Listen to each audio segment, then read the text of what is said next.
अस्सलाम वालेकुम नाजरीन, आप देख रहे हैं प्रोग्राम एतराज़ है। मैं हूं आदिल अब्बासी।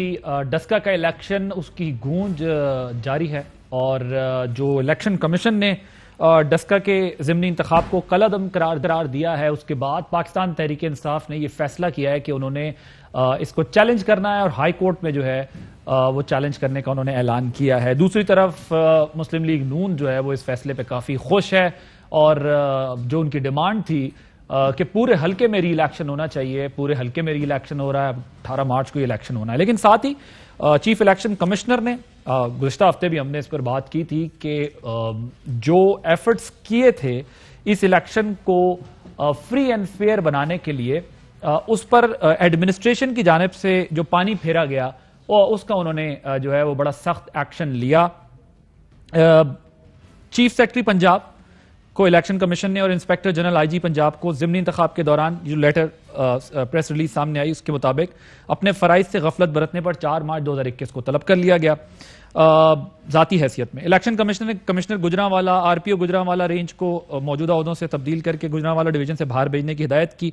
इलेक्शन कमीशन ने एस्टैब्लिशमेंट डिवीजन को हुक्म दिया कि deputy commissioner Sialkot, district police officer Sialkot, assistant commissioner Daska को मुअत्तल किया जाए। ये पूरी इसकी एक तफसील है जिन ऑफिसर्स को उन्होंने हटाने का, ट्रांसफर करने का कहा और साथ ही आखिर में यह कहा कि इन तमाम अफसरान के खिलाफ इलेक्शन कमीशन खुद इंक्वायरी करेगा या वफाकी हुकूमत या सूबाई हुकूमत को इंक्वायरी का हुक्म देगा, जिसका फैसला बाद में होगा। पीटीआई के तहफ़्फ़ुज़ात, पीएमएलएन की हो गई तसल्ली। अब आगे क्या होगा, नताइज पे क्या होगा अगर जब इंतखाब होता है, और इस पर थोड़ी सी बात करेंगे।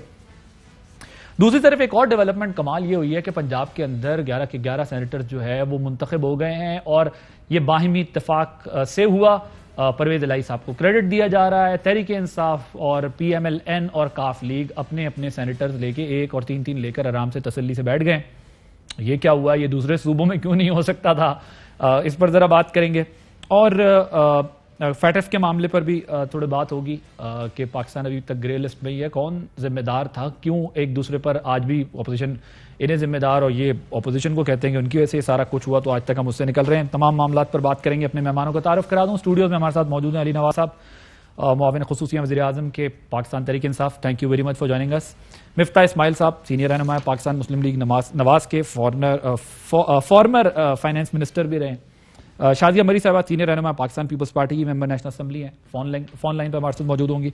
और प्रोग्राम के बीच में हम जो है वो एक और हल्का जो PK 63 नौशेरा, उसे तहरीक इंसाफ शिकस्त हुई, उसको खानदानी लड़ाई खटक फैमिली की करार दिया जा रहा था, लेकिन उनके जो उम्मीदवार है उनका भी कहना है कि मुझे भी रिलीफ मिलना चाहिए।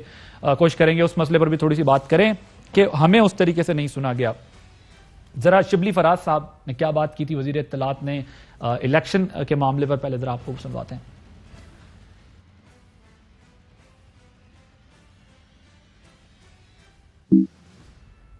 हम यही तवक्को करते हैं कि वो पूरी आज़ादी तरीके से अपने फैसले करेंगे और जो उनका फैसला होगा वो हमें कबूल होगा। इलेक्शन कमीशन ऑफ पाकिस्तान जो भी फैसला करेगा हम मनोमन कबूल करेंगे। अब क्या हुआ है अमान साहब, एकदम फैसला चेंज और कोर्ट्स और सारा कुछ, और पहले इलेक्शन कमीशन पे एतमाद और अब हाई कोर्ट। अभी भी हमें इलेक्शन कमीशन पे एतमाद है। इसमें किसने कहा आपको कि मेरे पास रिलीफ के 5-6 मुख्तलिफ मेरे पास हैं कि सिविल है, सेशन है, हाई कोर्ट है, सुप्रीम कोर्ट है।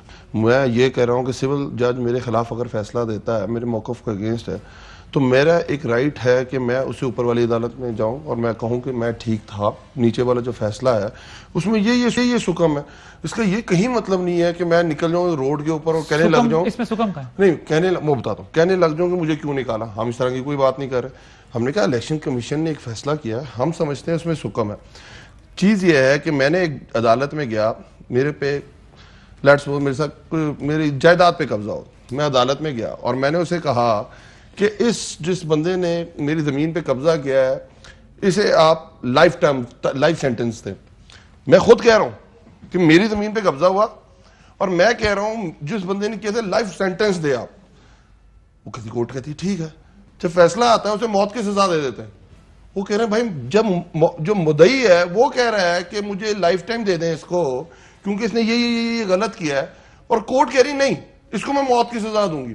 तो हम ये कह रहे हैं कि जब आपकी जो नून लीग की जो नौशीन साहिबा हैं जो इलेक्शन लड़ रही हैं, सुबह 4:30 बजे 3:30 बजे उन्होंने कहा 23 या 20 पोलिंग स्टेशंस का जो मसाइल हैं जो हमारे सामने आए हैं उन पे हमें शक है कि उनको टेम्पर किया गया है, उनके प्रिजाइडिंग ऑफिसर्स का 23 पोलिंग स्टेशन या 20 पोलिंग स्टेशन पे दोबारा इंतखाब करा दें। 23 उन्होंने नंबर दूसरे दिन बढ़ा दिया था 53, वो बड़ा, हाँ ठीक है, वो उनकी, मैं लिखी हुई की बात कर रहा हूं। सर अभी आप उन पे ना जाए ना, मुझे आप अपना बताएं। जी, जी। मैं ये बात ठीक है, माजी पे बात कर लेंगे, बहुत कुछ हुआ, कुछ नहीं होता था, इलेक्शन कमीशन इसी तरह निकाल देते थे। एतमाद कहां हुआ आपको इलेक्शन कमीशन की? तो मेरी गुजारिश सुन लें, इलेक्शन कमीशन की तो चार्जशीट है एडमिनिस्ट्रेशन के ऊपर, पंजाब गवर्नमेंट के ऊपर, आपके आईजी के ऊपर, आपके चीफ सेक्रेटरी के ऊपर, और इंतजामिया को उठा उठा के उन्होंने बाहर फेंका है, ट्रांसफर किया। उन्होंने कहा इनको तो आप हल्के में ना आने दें, अगर कहीं इंतखाब हो रहा है, ये ड्यूटी कर ही नहीं सकते। फिर आप एक तरफ क्रेडिट लेते हैं कि देखिए, एक तरफ शिवली साहब कहते हैं कि जी हमने इदारों को इतना खुद मुख्तार कर दिया, ये हमें क्रेडिट दें। जब हम उन्हें क्रेडिट देते हैं, ये आप क्रेडिट लें कि आपने इदारों को खुद मुख्तार किया और इलेक्शन कमीशन ने ऐसा फैसला किया जो बेहतर समझा वो कर दिया। हम कब तस्लीम करेंगे कि इलेक्शन कमीशन ने ठीक किया? हम हारेंगे तो हम कहेंगे इलेक्शन कमीशन को चैलेंज करना है, इलेक्शन कमीशन में गड़बड़ है। हम जीतेंगे तो इलेक्शन कमीशन में आइन और कानून की बालादस्ती के लिए के किसी मेंबर से आपने ये सुना कि जाओ सुप्रीम कोर्ट के अंदर बुत बैठे हुए हैं, जाके उन्हें पाश पाश कर दो। हम क्या कह रहे हैं कि हम ये कह रहे हैं इलेक्शन कमीशन ने एक फैसला दिया, हम समझते हैं उन फैसलों में सुकम है। क्या हमारे फिर आप कहेंगे और बात, वो सुकम ये है कि वो कह रही है उन्हें छोड़ दें। अच्छा, हम ये कह रहे हैं इलेक्शन कमीशन का सुकम बताएं ना मुझे। इलेक्शन कमीशन ने कहा, इलेक्शन कमीशन के बाद प्लीज आती है, आप इलेक्शन कमीशन ने कहा कि हमने तहकीकात की है, हमने आरओ से पूछा है, हमने इन 20 प्रिजाइडिंग ऑफिसर्स की रोदात सुनी है, फिर हम इस नतीजे पे पहुंचे हैं। उन्होंने नहीं कहा कि उम्मीदवार की शिकायत। आरओ क्या कह रहा है उसमें? आरओ क्या कह रहा है? आरओ कह रहा था, प्रिजाइडिंग जो अफसर होता है, उसने कहा कि 13, 14 जो पोलिंग स्टेशंस थे उनके ऊपर मसला हुआ है। वो कौन था? वो इलेक्शन कमीशन का लगाया हुआ था। ठीक है जी। उसके बाद जो आपकी ऑपोजिट कैंडिडेट है वो क्या कह रही है? 53 बाद में उन्होंने बात नहीं, जो लिखा हुआ दे रहा मैं तो उसकी बात कर रहा हूं। उसके बाद सुबह अगले दिन प्रेस कॉन्फ्रेंस होती है, वो तो चेंज है। मैं तो लिखे हुए की बात कर रहा हूं ना, जो उन्होंने लिख के एहसन इकबाल सामने उनकी हैंड राइटिंग है। ऐसा क्यों किया इलेक्शन कमीशन ने? ऐसा क्यों किया? मेरी यार वो पता चल जाएगा। मैं क्या कह रहा हूं, उनकी जो समझ में आया जो ठीक है, हम उसमें ये बदइत्मादी शो नहीं कर रहे। ट्राई टू से मेरे पास एक फोरम मौजूद है और मैं समझता हूं मेरा मौकफ को सही तरह सुना नहीं गया, मैं अपलेट फोरम पे जा रहा हूं। अब इसमें कौन सी बात हो गई? मुझे आप ये कह दें या ड्रॉ कर दें कि लाइन ड्रॉ कर दें। इसका मतलब हमने कोई इलेक्शन कमीशन के जजेस, मतलब एक ये भी हुआ कि इलेक्शन कमीशन जिसके हक में फैसला देगा वो राजीबाजी है। वरना मरियम बीवी भी कह रही थी कि मुझे मजबूर, एक तो उन्होंने डिमांड की पूरे हल्के में इलेक्शन होना चाहिए। सही है, 20, 22, 53 बहस हो सकती है। मैं मरियम बीबी का ये हक है कहना, ठीक मैं है, ये कह रहा हूं। लेकिन एट द सेम टाइम उन्होंने ये कहा कि हम इस 20 के नतीजे को नहीं तस्लीम। इसका मतलब इलेक्शन कमीशन इसकी बात नहीं यार, ने पोजीशन लेनी होगी ना। मेरी कोई पोजीशन, मैं अपनी पोजीशन ले सकता हूं। मैं किसी, हमें ये कहें कि चीफ इलेक्शन कमिश्नर के बारे में हमने कहा हो, हमने ये कहा हो कि जो 4 मेंबर्स हैं सुबहों के, हमने उनके बारे में कोई बात की हो। हम फैसले की बात कर रहे हैं कि फैसले में हमें है कि सुकम है, हम उसको हम तो कह रहे हैं भाई जो उनको सही लगा उन्होंने कर दिया, और आइंदा भी हम जाएंगे इलेक्शन कमीशन। ना हम उनके कोई पर्सनल कमेंट्स दे रहे हैं, ना मैं ये कह रहे हैं मैं क्यों निकाला, ना हम जजों को गालियां दे रहे हैं, ना उनकी कोई पर्सनल चीजें, ना उनको थ्रेट कर रहे हैं कि हमारे पास आपकी वीडियोज हैं। ठीक, जनाब मिफ्ता साहब वो कहते हैं आप तो धमकियां देने पे उतर आते हैं, और आपने फिर ये कहा था, आप लोगों ने भी कहा था कि भाई हमने नहीं मानना इंतखाबी नताइज को, जो 20 के पोलिंग स्टेशन, हमें तो पूरा इलेक्शन चाहिए, और पता नहीं हम वीडियोस ले आएंगे सामने और ये सब कुछ। वो कहते हैं कि हम तो जा रहे हैं। मेरा तो ये ख्याल है ये अदम एतमाद है इनका इलेक्शन कमीशन पे, जो ये अगले फोरम पे जाकर उस पर बात करें। बट उनका वो ये कहते हैं हमने कहा तो कुछ नहीं ना, लेकिन हमने फैसले कब मानने हैं? आप लोगों ने भी कहा था अगर 20 पे कराई तो हम नहीं मानेंगे, इन्होंने भी कह दिया कि जी 20 पे होनी चाहिए, हम नहीं मानेंगे। तो फिर इलेक्शन कमीशन कैसे आजाद होगा? मुंतखब तो लीडर ऑफ द हाउस और लीडर ऑफ द ऑपोजिशन ने किया है। इलेक्शन कमीशन फैसला करे, एक मानता है, दूसरा कहता है हम नहीं मानते, तो यहां तो कभी फेयर इलेक्शन नहीं हो सकता। आदिल भाई अगर आप इजाजत दें तो एक शेर को मैं बुरा भला करके सुना देता हूं आपको कि हम ट्वीट भी करते हैं तो हो जाते हैं नाराज, हम ट्वीट भी करते हैं तो हो जाते हैं नाराज, वो अगवा भी कर लें तो पर्चा नहीं होता।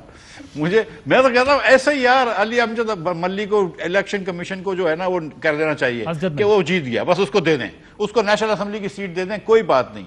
क्या फर्क पड़ता है दशका के लोगों की बात सुनी जाए कि नहीं सुनी जाए? क्या फर्क पड़ता है कि उन्होंने नौशीन को वोट दिए? क्या फर्क पड़ता है कि उन्होंने शेर के नौहान को दिया? यार खुदा का खौफ करें, आपने अगवा करें लोगों, अगवा लोग को कर दिए। वो 20 लोग बोलते हैं कि हम आ रहे हैं, फॉग हो गई, फोन उनका बंद हो गया, उनका इंटरनेट बंद हो गया, उनका व्हाट्सएप बंद हो गया, किसी की गाड़ी फॉग में खो गई। उसके बाद आप इधर आके बातें करते हैं। आप लोगों को शर्म से मर जाना चाहिए, आप लोगों को चुप रहना चाहिए। एक चोर है, वो आज चोरी कर रहा था शाम से, आपने आखिरी ट्रक पकड़ी, बोलता अच्छा ये ट्रक वापस ले लो, ये ट्रक वापस ले लो, जो चला गया वो चला गया। पूरे दिन आप लोगों ने, आदिल अब्बासी साहब, आपके चैनलों ने, आप लोगों न्यूज वालों ने ये पाकिस्तान में ये इस्लाह करी है अल्लाह की मेहरबानी से, क्योंकि एक ही कंस्टिट्यूंसी थी, आप सबका वो था, गाड़ियां खड़ी थी, कैमरे खड़े थे। आपने दिखाया है अली अमजद मल्ली साहब के साथ बंदा जो खड़ा हुआ है वो फायरिंग कर रहा था। आपने दिखाया है कि पुलिस वालों ने 5 घंटे तक जो है वो पोलिंग स्टेशन के वो बंद रखे थे। आप लोगों के चैनल में आया है कि उन्होंने कहा है, हमारे भाई उस्मान डार ने कहा है कि मैं 4 घंटे तक पोलिंग स्टेशन में बैठा था, तो किसी ने पूछा भाई तेरा वहां पे क्या काम था? आप ये लोग कह रहे हैं कि यार अगर इलेक्शन कमीशन ने कहा था कि मिनिस्टरों का काम नहीं है कॉन्स्टिट्यूएंसी के अंदर, तो मिनिस्टर एक दिन के लिए रिजाइन करे, वापस दूसरे दिन वजारत करे। ये तो आप लॉ की स्पिरिट को तबाह कर रहे हैं। आप लोगों की ये बातें सर, अब उनका आर्गुमेंट बेसिकली बात करी कि यार उनका, मैं मेरी अपनी राय का मैं इजहार कर चुका हूं, लेकिन इनका आर्गुमेंट बेसिकली ये है कि आपकी कैंडिडेट ने इतने हल्के नहीं मांगे, इतनी पोलिंग स्टेशन पे गड़बड़ नहीं बताई थी जितने पे इलेक्शन कमीशन ने खुद समझ के जो है वो इसको रीपोलिंग का फैसला कर लिया। मैं गुजारिश मेरी ये है कि हमने जब आपसे ये कह रहे हैं कि फायरिंग हो रही है तो वोटिंग सप्रेशन हुई है, वोटर सप्रेशन हुआ है। आपने देर लगाई है जानबूझ के, नंबर 1 आपने देर लगाई है वोटिंग के, आपने बतेरे कई वोटिंग स्टेशन आपने बंद कर दिए, पोलिंग स्टेशन 2 घंटे 4 घंटे। पुलिस गर्दी हुई है उधर, पुलिस ने एक तरफ की वो जानिबदार पुलिस थी, ये बात तय है, एडमिनिस्ट्रेशन जानिबदार थी। आपने हथकंडे तो देखें कि आपने पोलिंग, सर इतनी सी बात सुने, आपने पोलिंग प्रिजाइडिंग ऑफिसर्स को अगवा करा, उसके बाद आके आप टीवी पे बहस कर रहे हैं, ठीक, और आप उसके बाद इलेक्शन कमीशन के सामने जा रहे हैं। बताइए, मेरी बात सुने, मुझे बताएं कि किस वक्त बुज़दार साहब को शर्मिंदा होना चाहिए, किस वक्त बुज़दार साहब रिजाइन करेंगे, किस वक्त आईजी को शर्मिंदा होना चाहिए, किस वक्त आईजी को कि एक चीफ इलेक्शन कमिश्नर फोन करे आईजी पंजाब को और चीफ सेक्रेटरी को और वो रिस्पॉन्ड ना करें। जाहिर है अब तो उन्होंने बुला लिया तलबी के लिए, बहुत अच्छा किया कि अगर चीफ इलेक्शन कमिश्नर को रिस्पॉन्ड नहीं करे तो उम्मीदवारों का क्या हाल होता होगा, और नीचे फिर प्रिजाइडिंग ऑफिसर्स का और कैंडिडेट्स के जो सपोर्टर्स होते हैं। मैं इस वक्त ये बहस नहीं कर रहा, मेरा ये है कि ये हम किस वक्त मानेंगे कि इलेक्शन कमीशन अगर कल इंतखाब कराता है और वो इंतखाब किसी के भी हक में चला जाता है तो दूसरी पार्टी ये कहेगी हाँ ठीक है अब फेयर इलेक्शन होता, अब हम इस पर कोई ऑब्जेक्शन नहीं करेंगे। ये कब होगा हमारे यहां? अभी तो तारीफ कर दी अगर फेवर में है, नहीं होती तो फिर कहते हैं कि जी हमने सख्त एक्शन लेना है। शादिया मरी साहबा भी हमारे साथ मौजूद हैं। शादिया साहबा, जरा आप भी इस पर अपनी राय देते, हम कब तस्लीम करेंगे कि हाँ ठीक है इलेक्शन कमीशन ने जो फैसला किया वो हमें मंजूर है? इसका तो चले, इस इलेक्शन में तो हमें इरेगुलरिटीज नजर आ रही है, गड़बड़ नजर आई है, लेकिन हम वैसे भी नहीं मानते, जनरली भी नहीं मानते, हार जाए तो हम कहते हैं ये धांधली हुई है। बहुत शुक्रिया आदिल साहब। एक जनरल रुझान आप जिसका जिक्र कर रहे हैं उसमें मैं बिलखसूस पीटीआई, क्योंकि इस वक्त आपने सवाल पीटीआई से 2-3 मरतबा किया, लेकिन यहाँ मौजूद पीटीआई की नुमाइंदगी जो कर रहे हैं एमएनए साहब, वो बता नहीं पाए कि वो बयान जो इलेक्शन कमीशन के फैसले से पहले उन्होंने दिया कि जो भी फैसला आएगा उसे तस्लीम करेंगे, उसका एहतराम करेंगे, और इनके बारहा लोगों ने इस बात को रिपीट किया। लेकिन अब क्या वजह है कि आपने इसे चैलेंज किया? तो मुतवातिर पीटीआई का जो मौकिफ है वो इसी तरीके से उलझा और कंफ्यूजन का शिकार नजर आता है। फॉरेन फंडिंग में भी आपको याद होगा कि फॉरेन फंडिंग में भी ये पहले तो बरमला कहते हैं और हाल ही में वजीर आजम ने ये कहा कि जी ओपन हियरिंग करा दें, जबकि उनके अपने वकला ने सीक्रेट हियरिंग की बात की। ये फॉरेन फंडिंग पर वैसे तो कहते हैं we have nothing to hide, लेकिन 7 रिट पिटिशंस ये लोग कोर्ट में ले जाते हैं कि जी खुदा के लिए ये नतीजा रोक दें। तो देखिए वो अंग्रेजी की कहावत है, action speak louder than words. कोई ऐसा एक्शन इस वक्त, और मुझे अफसोस इसलिए क्योंकि पीटीआई ने हमारे साथ ऑपोजिशन में हिस्सा भी लिया और उस वक्त की जो हुकूमत थी उस पर जिन जिन चीजों की तनकीद बनती थी वो की, लेकिन आज उससे बदतरीन काम कर रहे हैं और आज उस हर बदतरीन काम की जस्टिफिकेशन तलाश करके ले आते हैं। आप छोड़ दें कि किसने कोर्ट पे हमला किया, मैं तो इस वक्त अगर किसी जमात ने किया तो मैं उसे भी उसकी भी मजम्मत करती हूँ, लेकिन ये जवाब नहीं बनता आपके सवाल का, क्योंकि अगर ये जवाब बनता है ना तो फिर पीटीआई से ये पूछा जाए कि पार्लियामान पे क्यों हमला किया आपने। आपके साथ बैठे शेख रशीद ने तो कहा था जला दो इस पार्लियामान को, और आज वो आपके अव्वल जो सफ में लोग होते हैं उसमें उनका शुमार होता है। आपने उस वक्त सरकारी नेशनल इदारों पे हमला किया, धावा बोला, क्यों? क्योंकि आपने चंद हलकों के नताइज जो थे वो खुलवाने थे, आप मुतमईन नहीं थे। तो भाई मुतमईन तो हम भी नहीं थे, 2013 में भी नहीं थे, 2018 में भी नहीं थे, लेकिन फैसला ये किया कि पार्लियामेंट को नुकसान नहीं पहुंचे, जमहूरियत को नुकसान नहीं पहुंचे, रिजर्वेशन इन नताइज को तस्लीम करेंगे। ठीक, मगर मुझे अफसोसनाक बात है आदिल, मुझे एक मुकम्मल कर लेने दीजिए कि हम जिस पॉलिटिक्स या जिस इलेक्शन के माहौल को सोच रहे थे कि हम खैराबाद कर चुके हैं, जहां बंदूक का राज था, जहां खून रेजी होती थी, हमें डस्का में वो नजर आया, हमें कराची में PS 88 में उसकी तैयारी नजर आई, और खुदा का शुक्र है वहां खून रेजी नहीं हुई, लेकिन पीटीआई के नुमाइंदे ने वहां पर बंदूकें लहराई और असलहा बरदार लोगों को वो लेकर, जबकि उनकी अपनी कंस्टिट्यूएंसी नहीं थी, वो घूमते आपके ख्याल में वायलेंस की पॉलिटिक्स और इलेक्शन जो है वो पीटीआई दोबारा जो है वो लेकर आ रही है, दोबारा चले। लेकिन मुझे शाजिया साहब, मुझे एक बात पर जरा ब्रीफ कमेंट, फिर मैं, क्योंकि ये मिफ्ता साहब को भी इस पर रिस्पॉन्ड करना है, फिर मैं अली साहब की तरफ जाऊंगा।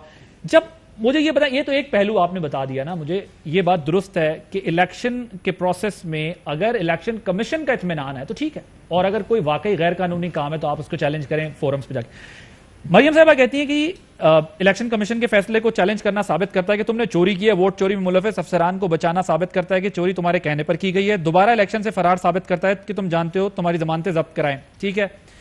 लेकिन इससे पहले एक बयान उन्होंने ये दिया, उन्होंने कहा कि हमें हमारी लीड के साथ वापस चाहिए नतीजा, अगर हमें हमारी लीड के साथ वापस ना दिया तो मैं वीडियो ले आऊंगी, मैं ये कर दूंगी, मैंने ऐसे कर देना है, मैंने वैसे कर देना है। इसके साथ अगर आप जाएंगे इलेक्शन में तो फिर तो इलेक्शन कमीशन कोई भी फैसला कर ले, एक ने उसके ऊपर एक इल्जाम लगाना है, दूसरे ने दूसरा इल्जाम लगाना है, तो मुझे ये बताएं कि फिर ये सिस्टम आगे कैसे चलेगा? क्योंकि अगर 20 पर इलेक्शन कमीशन फैसला कर लेता कि पोलिंग स्टेशंस पे, तो इधर फिर PMLN ने कहना था हम इसको नहीं मानते, और फिर तुम आगे नहीं बढ़ सकते। कोई जन्नत से भी इलेक्शन कमीशन आ जाए, हम आगे नहीं बढ़ सकते। देखिए आदिल, इलेक्शन में भी जनरल इलेक्शन लड़ती हूँ, और दोनों जानिब से या जितने भी कैंडिडेट्स होते हैं उनका बाकायदा उनकी टीम होती है इन पोलिंग स्टेशंस में, उनके पास जो दस्तावेज होते हैं वो स्टैम्प्ड होते हैं, साइंड होते हैं, ठीक है। तो ये नहीं है कि कोई फाइनल रिजल्ट आने तक कैंडिडेट जो खड़े उनको नहीं पता होता कि नताइज क्या होंगे। जीतने वाले को भी पता होता है, हारने वाले को भी पता होता है, पहले नंबर, दूसरे नंबर, तीसरे नंबर, सबको पता होता है कि क्या क्या नताइज हमारे निकले हैं काउंटिंग के वक्त।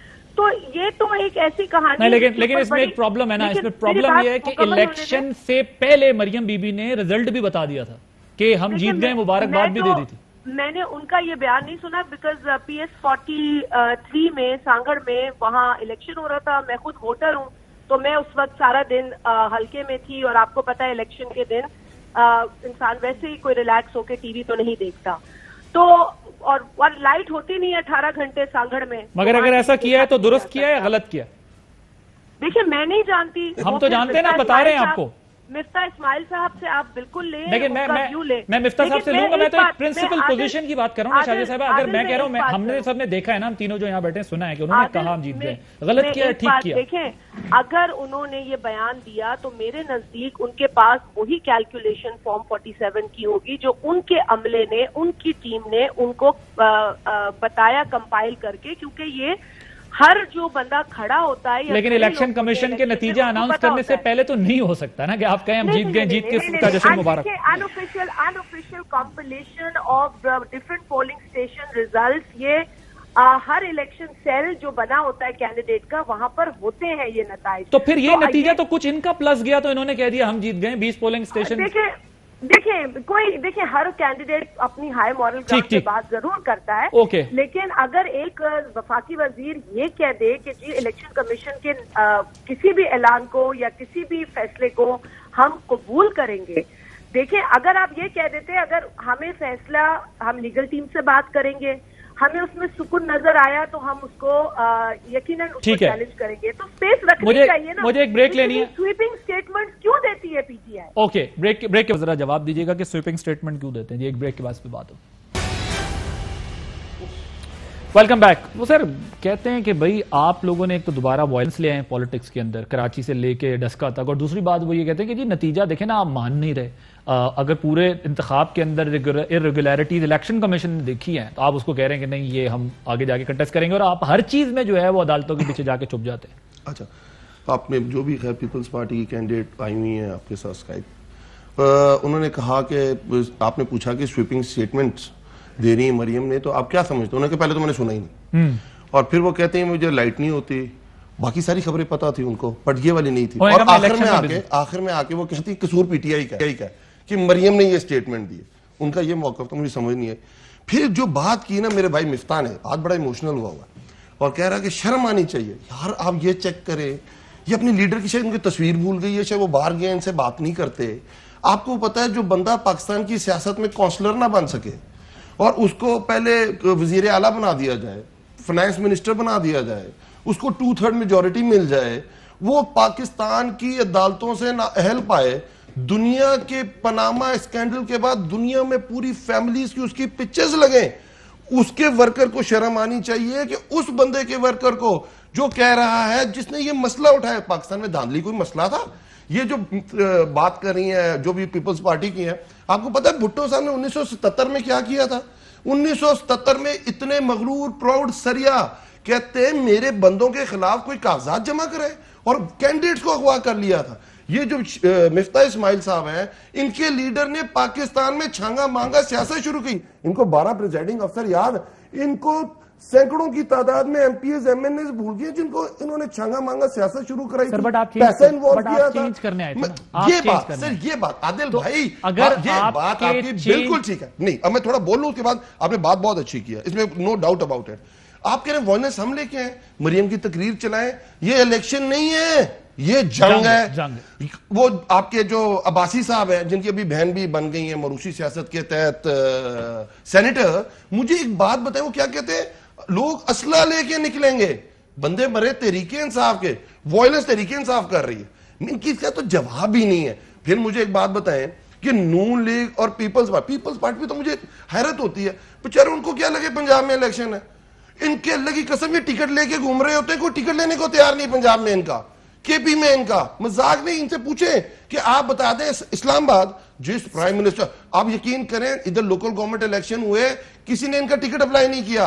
और ये वो लोग हैं जो अपने हरकतों की वजह से अब रूरल सिंध का लीडरशिप रह गई है, सिर्फ सिंध, आगे सिंध पीपल्स पार्टी तो खत्म हो चुकी है। अब जो आपने बात की ना, बिल्कुल एक्सपेक्टेशन आपकी हमसे कि हमने चेंज की बात की थी, हमने धांधली की बात की थी, हमने करप्शन की बात की थी, और जब ये ऐसा मसला आया सबसे इजी स्टैंड क्या था आदिल भाई? ये क्या है, हमने श्रीकांत को दोबारा दे दिया था। श्री मरियम कांत को हम दोबारा नहीं कह सकते आगे दोबारा इलेक्शन लड़ ले।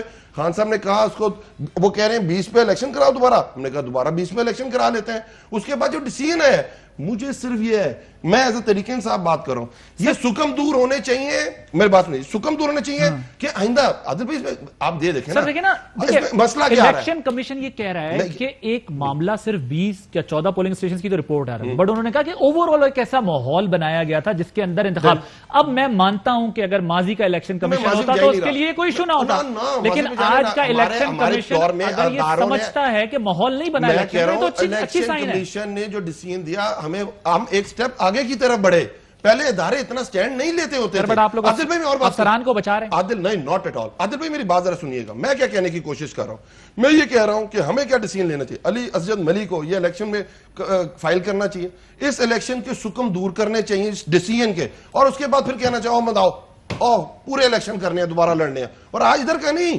पूरे जितने जिमनी इलेक्शन हुए हैं, जितने जिमनी हम दोबारा लड़ते हैं। इलेक्शन कमीशन में सुकम है जो कमीशन का जो इसका माहौल है, उन्होंने कहा कि फायरिंग हुई, किसने की, बंदे किसके मरे? तहरीके इंसाफ के। उन्होंने कहा, उनकी कैंडिडेट कहते हैं सिर्फ 23 पोलिंग स्टेशन तो मसला है, बाकी हर जगह इलेक्शन ठीक हुआ है। मरियम कहती है हम इलेक्शन जीत रहे हैं, और उसके बाद जो डिसीजन आता है वो कहते हैं पूरा कालादम।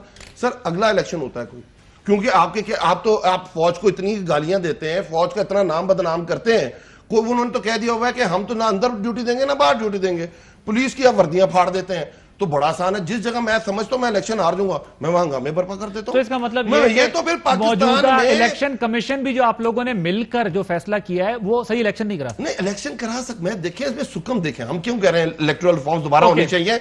जब हम ये बात करते हैं इलेक्टोरल फॉर्म्स दोबारा होनी चाहिए, उस पे वो आते नहीं है। सुकम वो ही है सर कि आप इलेक्शन कमीशन को ये कह रहे हैं कि मांगा कुछ गया था, दे कुछ दे दिया। मैं सर जरा आपके उम्मीदवार एक आखिरी जुमला, पीपल्स पार्टी इतनी जबरदस्त और इतनी माशाल्लाह मॉरल हाई ग्राउंड पे खेलती ना, 6 एमपीए 2 सेनेटर केपी में से, आपके एमक्यूएम के बंदे तोड़ के इनके बंदे कह रहे हैं अपने सेनेटर बनवाए, हाई मॉरल ग्राउंड पे खेलते हैं। ये तो चाहती नहीं इलेक्शन कमीशन अच्छा काम करे। ऑलराइट, चलें, मैं मियां उमर काका खेल साहब हमारे साथ मौजूद हैं, तहरीक इंसाफ के उम्मीदवार थे PK 63 नौशेरा से।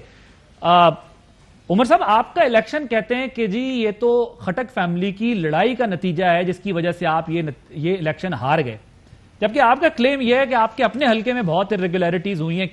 क्या आपकी क्या डिमांड है? इलेक्शन कमीशन की तो अपोजिशन तारीफ कर रही है और आप जो है वो इस पे तहफुजात का इजहार कर रहे हैं।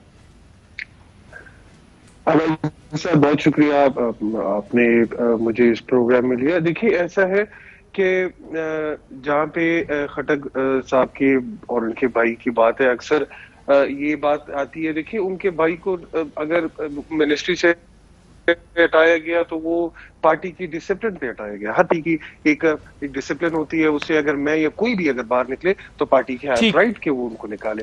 उनका तो इलेक्शन के साथ कोई काम ही नहीं है। देखिए इलेक्शन 2017 आए पास जाऊं में देखे तो मैं आपका मेरा ख्याल सिग्नल्स का कुछ इशू हो रहा है, कोशिश करें रिकनेक्ट कर लें या फोन पे ले लें ताकि इलेक्शन के दिन जी जी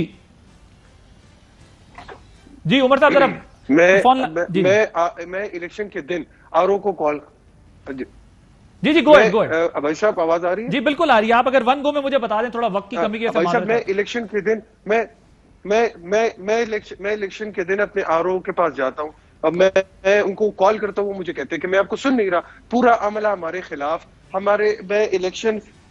मैंने आरओ को पहला खत रात को एप्लीकेशन दी इलेक्शन के दिन, मैंने उनके सुबह पे उनको दिया कि आप मेरी बात तक नहीं सुन रहे, आप मोबाइल पे गेम खेल रहे हैं। वो आरओ तैयार ही नहीं है। अगर आरओ तैयार नहीं है तो इसका क्या मतलब है? इसका ये मतलब इन्वॉल्व मैं जहां भी अपने हाल में पोलिंग स्टेशन पे कहीं पे हमारे पोलिंग एजेंट को नहीं बैठाए। सर आप क्या मुझे क्विकली बता दें, आप क्या चाह रहे हैं? आप क्या चाहते हैं? क्या इलेक्शन कमीशन में क्या मामला? हम तो अभी यही डिस्कस कर रहे हैं कि इलेक्शन कमीशन तो बहुत आजाद और खुद मुख्तार नजर आ रहा है। अब 400 वोट्स आपके सिग्नल्स का कुछ इशू हो रहा है, माजरत चाहता हूं। आपका पॉइंट समझ आ गया। आप कह रहे हैं कि आपके हल्के के अंदर भी इरेगुलरिटीज हुई हैं लेकिन उसको एड्रेस नहीं किया गया। इसको छोड़ दो। ये इनके जो फॉर्म 45 जो होता है जिसकी बात होती है, इसके अलावा एक फॉर्म 46 होता है। फॉर्म 46 वो होता है कि मैं प्रिजाइडिंग अफसर को जो फॉर्म इलेक्शन कमीशन इशू करता है उसकी सीरियल नंबर लिख लेता है। इनके जो सीरियल नंबर इशू हुए हैं, जो वोटिंग काउंट है, वो उसके दरमियान जो उसकी एडिशन और सब्ट्रैक्शन हुई है वो नंबर को फॉलो नहीं कर रही। मतलब 1200 वोट डला है, आपको 1400 इशू हुए थे, तो जो बाकी 200 आपके बैलेट पेपर हैं वो कहां है? वो एडिशन और सब्ट्रैक्शन उन्होंने माइनस कर दिए। और 6000 वोट्स जो हैं एक्स्ट्रा में इरेगुलरिटी की बात की गई, जिसको ये कहते हैं, हालांकि हो सकता है वो इनके हक में ना हो, लेकिन फिर भी ये कहते हैं उसका पता चलना चाहिए कहां गए। जनाब मिफ्ता साहब, अली नवाज अवान साहब ने जो अभी आप पर कहा है कि आप किस तरह से ये बात कर रहे हैं, आप लोग तो खुद जो है वो ये कह रहे थे ये जंग है, जंग इलेक्शन नहीं है, वायलेंस हम कहां से लाएं? सिर्फ असले के जोर पे जी मेरे भाई ने दो बातें करी हैं, मैं दोनों का अगर आपकी अब आए ना मिफ्ताह अपनी असली आवाज में, पहले आप इमोशनल हुए थे। पहले ये कह रहे हैं कि क्योंकि 1977 का इलेक्शन इनको मशकूक लगता है, भुट्टो मशकूक आप बताएं नहीं था या मेरी बात कर लेते ना आप, मैं बीच में ना। हाँ, मिफ्ताह भाई बोले, आप ठीक बोल रहे हैं, बोले। क्योंकि आपको इनको ये इलेक्शन मशकूक लग रहा था और क्योंकि मियां नवाज शरीफ ने MNA चंगा मांगा में ले लिए थे, लिहाजा इमरान खान ये इस बार अगर अगवा करता है PO क्या नाम है, प्रिजाइडिंग ऑफिसर तो वो सही है। ये इनकी जस्टिफिकेशन थी कि ये हम असली अगवा कर रहे थे कि वो उन्होंने भुट्टो साहब ने 77 में शायद इलेक्शन इन्होंने। सर इसका तो मैंने जवाब दिया ना कि ये तो चेंज करने आए थे, इन्होंने चेंज क्यों नहीं किया, इशू पे आए। सर मुझे नहीं, मैं तो बात मुझे करने दें सर, इतनी लंबी उन्होंने तो गुफ्तगू नहीं आप करें, मैं आपको गुफ्तगू का मौका दे रहा हूं, बट मैं ये कह रहा हूं कि ये बात आपकी ठीक है। मैंने कहा ना आप चेंज करने आए थे, अगर आपके भी आरओ आपके बारे में भी कह रहा है, आपका डीसी, आपका एसी, आपका आईजी, आपका सीएस, आपका कमिश्नर अगर रिस्पॉन्ड नहीं कर रहा और वो कंडक्ट नहीं करा पा रहे free and fair election commission के साथ, तो फिर गड़बड़ तो है ना, चार्जशीट तो है। इस पर सर जरा सर ये आए थे माशाल्लाह से करप्शन कम करने के लिए, जो अवान साहब ने फरमाया, और इलेक्शन की वो बात कर रहे थे। लेकिन इलेक्शन की धांधली की बात तो जहांगीर तरीन ने जिस दिन इनको चीनी के ऊपर निकाला था उस दिन उन्होंने कह दिया था नदीम मलिक के शो पे कि यार हम तो सेकंड भी नहीं आते थे, 80-80 हज़ार वोट से आ रहे थे। ये बात नहीं थी कि इलेक्शन हमको जीते थे 13 का, वो तो हमने ऐसे ही करा हुआ था। ये तो ये जहांगीर तरीन ने कहा हुआ है, तो घर का भेद ही है, उनका अंदर का आदमी था, ये उसने कह दिया था। ये 14 जो धरना था, is nothing to do with the election and you know it, everybody knows this. वो तो एम्पायर की उंगली के चक्कर था। अब आइए इस पे कि ये करप्शन खत्म करने आए थे। तो आज पाकिस्तान के अंदर चीनी जो है वो 100 रुपए के ऊपर महंगी बिक रही है। आज पाकिस्तान में आटा 70 रुपए का बिक रहा है, क्योंकि वीट स्मगल हुआ है हुकूमत की रिपोर्ट के मुताबिक सेंट्रल एशिया और अफगानिस्तान। और जिन चक्कियों को आपने माल दिया है उन्होंने पीसा भी नहीं है गंदम और डायरेक्ट कर दिया, और उनके बिजली के बिल जीरो है, लेकिन उन्होंने डायरेक्ट स्मगल कर दिया है। चीनी के अंदर आपने सब्सिडी देके 45 रुपए की चीनी एक्सपोर्ट कराई है, वही चीनी आपने 90 रुपए की री इम्पोर्ट करी है। आपने अद्वियात के अंदर आमिर कियानी साहब बैठे 15-20 दिन के अंदर उन्होंने 500% प्राइस की इजाजत दे दी दवाइयों की कंपनियों को। जिसने जितने पैसे दिए उस हिसाब से प्राइस की इजाजत मिली, वो प्राइस महंगी हो गई। आपने पाकिस्तान दुनिया की रिकॉर्ड महंगी LNG खरीदी थी। अब आपने और कहा कि लॉन्ग टर्म एग्रीमेंट करना नहीं चाहिए। आज आपने लॉन्ग टर्म एग्रीमेंट करा, जो भी आपने नहीं करा किसी और ने आपको करवा के दिया है। 300 मिलियन डॉलर का फायदा होने जा रहा है, नदीम बाबर साहब बता रहे हैं। उसके सर नदीम बाबर साहब ने तो ये भी कहा था ना कि स्लोप की जरूरत नहीं होती है। नदीम बाबर साहब ने तो ये भी कहा था कि टेक ओवर पे नहीं होना चाहिए। नदीम बाबर ने तो कहा था कि हमको LNG की जरूरत नहीं है। ये तो ये जब बाजवा साहब गए उन्होंने कहा नहीं हो एग्रीमेंट करो, तो एग्रीमेंट हुआ है, ठीक है। अब उसके बाद सुनिए, ये करप्शन खत्म करने आए थे। आज पाकिस्तान के अंदर हर आपको और आपके स्टूडियो में जो लोग बैठे हैं उनसे पूछ लीजिएगा कि अगर आप बच्चे की फीस दे रहे हैं तो वालिदैन की अद्वियात लेना मुश्किल हो गई है। आपको अगर किराया दे रहे हैं तो आपको राशन खरीदना मुश्किल हो गया है। मुझे ये बताइए कि कोई भी सियासी जमात हो, और PTI तो बड़े बुलंद दावे करते थी, क्या PTI के आने से आज पाकिस्तान हो गया है? क्या हमारा मुल्क की फॉरेन पॉलिसी बेहतर हो गई है? क्या कश्मीर की आज़ादी हो गई है? चलिए फॉरेन पॉलिसी को छोड़ दें, आप आ जाइए लोकल पॉलिसी पे, डोमेस्टिक पॉलिसी पे। Are people on the streets better off today? Adil भाई ये पूछता हूं मैं आपसे कि क्या आज पाकिस्तान बेहतर सिर्फ में जा रहा है? क्या पाकिस्तानी बेहतर हो गया है? क्या पाकिस्तानी की जिंदगी बेहतर हो गई है? अगर नहीं हुई तो फिर बेकार है। इसका जवाब इतनी सी आखिरी बात सुन लीजिए। देखिए सर, हमने मोटरवे बनाए, हमने पावर प्लांट्स लगाए, इन्होंने क्या किया? ओके चलें, झूठे इल्जाम लगाए। ओके चलें, ठीक है सर। अब जरा वक्त कम है, मैं सबसे ब्रीफ कमेंट इसके ऊपर लूंगा क्योंकि लंबी बात का बिल्कुल टाइम नहीं होगा। अगर क्विकली इस पर जवाब दे, साथ में मुबारकबाद दे दूं जो पंजाब में आप सबने मिलकर 11 सेनेटर्स का इंतखाब कर आप देखें ना, अब वो ये कहते हैं हम आपके साथ बैठने को तैयार नहीं है, हाँ, और बैठ भी जाते हैं। बट आप भी कहते हैं चोर डाकू हैं, लेकिन सेनेट के इलेक्शन पे आप सदकना। हमने, हमारे स्पीकर ने इनको बुलाया, आए इलेक्टोरल फॉर्म्स करते हैं, हमने असेंबली में बिल लेके आए, इलेक्टोरल फॉर्म्स करते हैं। और उसके दूसरी बात, पंजाब में नहीं, ये सिंध बलोचिस्तान KP में भी हो सकता है। नहीं, मैं मिफ्ता इस्माइल ने क्या जस्टिफिकेशन दी? उसने ये कहा कि हाँ हम करप्ट थे, हाँ हम धांधली करते थे, हाँ हम हॉर्स ट्रेडिंग करते थे, हम इमरान खान से सिर्फ एक्सपेक्ट करते थे। ये इस तरह की चीजें नहीं होंगी। मिफ्ता को मैं ये कहना चाह रहा हूं, जिस तरह हम अपने इकोनॉमिक रिफॉर्म्स लेके आए हैं, जिस तरह हमने मुल्क को, आप जो 20 अरब डॉलर करंट अकाउंट डेफिसिट छोड़ के गए थे, जो हमने उसे खत्म किया है, जो आप ट्रेड डेफिसिट 33 अरब डॉलर का छोड़ के गए थे, जो आप फिजिकल डेफिसिट छोड़ के गए थे, जो आपने इकोनॉमी का लार्ज स्केल मैन्युफैक्चरिंग का हशर किया था, जो आपने स्मॉल मीडियम इंटरप्राइजेस का हशर किया था, जो पाकिस्तान की टेक्सटाइल इंडस्ट्री का हशर किया था, हमने वो सारी रिवाइव की है। जिस तरह हमने एहसास के साथ हमने किया है कि 1 करोड़ 44 लाख खानदानों को घर में पैसे मिले, पैसल सोशल नेट पहली दफा कवरेज हुई है। जिस तरह हमने बहबूद, जिस तरह अखुवत शुरू किया है, जिस तरह हमने बिलियन ट्री सुनामी शुरू किया है, जिस तरह हमारी फॉरेन पॉलिसी है, जिस तरह हमारी इकोनॉमिक ब्रेक के बाद इसका जवाब लेते हैं। अच्छा, मिफ्ता ये कहता है हर जो भी इसका प्रीडिसेसर होता है ना, उसके बारे में प्रेस कॉन्फ्रेंस कर देता है, उसने बहुत बुरा किया था, और बाद में आके उसको कह रहा होता है वो बड़ा अच्छा काम किया। एक ब्रेक के बाद मजीद बात होगी। Welcome back. शादिया साहब, ये जो पंजाब में हुआ है, सेनेटर्स वहां पर खुश उसलूबी के साथ मुंतखब कर लिए गए हैं, तो हमें तो बजाय अब ये लगता है कि जहां सियासी जमातों के इख्तलाफ करना होता है वहां तो एक दूसरे के खिलाफ बयानात भी, मुकाबले भी, फायरिंग भी, तनकीद भी, इल्जामात भी, लेकिन जहां इत्तेफाक करना होता है वहां खामोशी से इत्तेफाक करके अपने बंदे मुंतखब करा के चले जाते हैं और कोई चर्चा भी नहीं होता। आदिल, हमने कब इस बात से इनकार किया है कि सियासत में डायलॉग नहीं हो सकता, सियासत में बातचीत नहीं हो सकती? ये तो पीटीआई जो है वो कहती है ना कि जी ये फलाना डाकू है, फलाना चोर है, हम इससे बात नहीं करेंगे, इनसे हाथ नहीं मिलाएंगे, इनके साथ बैठेंगे नहीं। ये तो हाई मॉरल ग्राउंड तो ये बनाते हैं, जो कि इनका हाई मॉरल ग्राउंड अब बनता नहीं है, क्योंकि ये हर शोबे में अपने आप को एक्सपोज कर चुके हैं। और हालिया जो इन्होंने अपने आप को एक्सपोज किया है वो सेनेट इलेक्शंस के अंदर किया है। जो ये ढंडोरा पीटते रहे, पूरी सियासी कम्युनिटी को बदनाम करते रहे, जी सियासतदान करप्ट है, सारे जो पिकने वाले थे वो इनके पास से निकले। इनसे तो ये सवाल बनता है कि आपने ऐसे लोगों को टिकट दिया ही क्यों कि वो किसी चमक के पीछे भागे? क्योंकि हमारी नॉलेज में तो पैसा नहीं था, वो तो इनके जाती इख्तिलाफात थे जमात के, लेकिन ये कहते हैं कि वो बिक गए। अगर चले हम इनके बयान पर भी चलते हैं और किसी वीडियो को जो उन्होंने 3 साल अपने पास रखकर रिलीज किया, हम उस पर भी बात कर लेते हैं, तो सबसे ज्यादा करप्शन जिस जमात ने की और जिनके लोग करते नजर आए वो पीटीआई थी। अब क्योंकि अपने लोगों पर एतमाद नहीं है, इसलिए कहते हैं ओपन बैलेट कराओ, आइन में तरमीम को पार्लियामेंट में डिस्कस ना करो, दीगर सियासी जमातों से बात ना करो।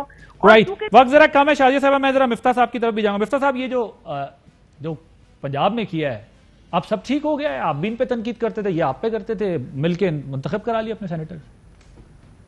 देखें, जिसका दूध बिकता है ना वो दही नहीं जमाता। पीटीआई अगर इलेक्शन जीत रही होती तो बेईमानी नहीं करती, प्रिजाइडिंग ऑफिसर्स को अगवा नहीं करती। द फैक्ट इज कि उन्होंने रिजल्ट चेंज करें इसलिए कि उनको पता थी कि रात के 10 बजे आना। Fly with PIA and save gold. Register now. Scan QR code and register yourself to get gold and loyalty benefits. Powered by ARY Sahulat Wallet.